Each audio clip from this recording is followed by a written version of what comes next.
এই লালপুরের ভিতরে একটা থেকে নেতা, সেটা আমি। এই দাঁড়া, তোর বাড়ি কই? এখানে। এই সালাদা একটু মিলাই ধরো তো। আপনার বাড়ি কই? আমি লালপুরের একমাত্র টিকি নেতা, তুমি জানো না? রোজ উঠছে, সালাদা ফুটায় ধরো। লালপুরে এক সময় স্লোগান দিতাম, লালপুরবাসী সব কাটতো।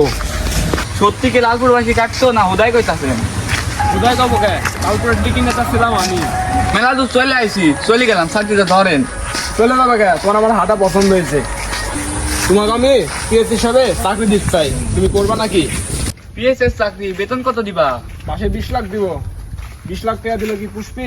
হ্যাঁ পুষ্প সমস্যা নাই। তোমার আমার পছন্দ হয়েছে, মাস শেষে তোমাকে 20 লাখ টাকা তোমাকে দিয়ে দেবো নি। তুমি আমার সাথেই থাকো। আচ্ছা ঠিক আছে।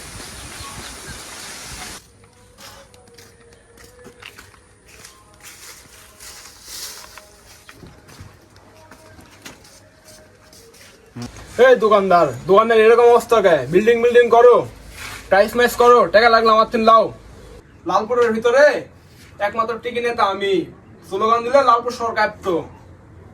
ভাই কিছু কইলেন? দোকানটা সারবা, আমরা এসে বসবো, কিছু খাবো, এসব জায়গায় বইতে আমার ঘৃণা লাগে। আমি লালপুরের টিকি নেতা। ওই ওঠেক, তোরা ওঠেক, মুরব্বীরা থাকুক, বস বসেন। আচ্ছা ভাই আপনার তো চেঁচান কেন?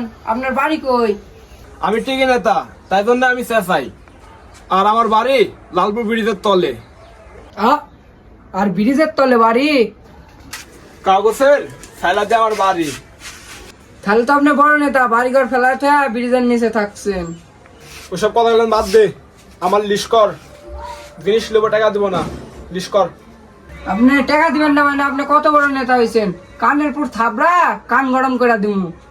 হাই হাই, তো দেখছি জবান বড় হয়ে গেছে। লালপুরের একমাত্র টিকি নেতা আমি। হেই সাদা, তোর সব টিকি মেকার নেতা আমার কাছে খাওয়া নাই কো। তোর ভয় লাগে না আমার দিকে? কি বলছিল এবার বল। জবর টিকি নেতা হয়েছিস, মাল নিবি টাকা দিবি না, কানের পুর থাবড়া দুইটা লাল করে দিমু কান। আমি টিকি নেতার জন্য তো কিছু বললু নি, আমি ভালো মানুষ। এই আসিস্ট্যান্ট চ। ধর তোর সাথে ধর, জবর টিকে নিতে আমার সময়গুলো লস করে দিচ্ছে।